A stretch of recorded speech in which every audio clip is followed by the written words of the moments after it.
Let's unbox our Christmas tree beginner kit. Each of our beginner kits includes all the supplies you need so you can get to the fun part, stitching. First up, we have a printed reference card with a QR code on the back that gives you access to the step-by-step video tutorials. These guide you through every step of the pattern, from preparing your hoop to all the stitch techniques and the finishing steps.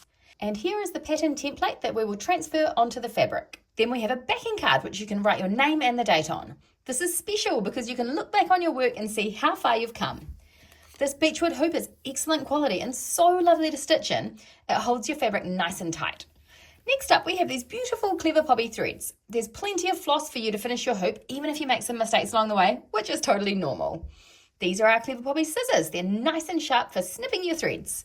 And this is the needle pack. In the tutorials, we have lots of tips for how to thread your needle.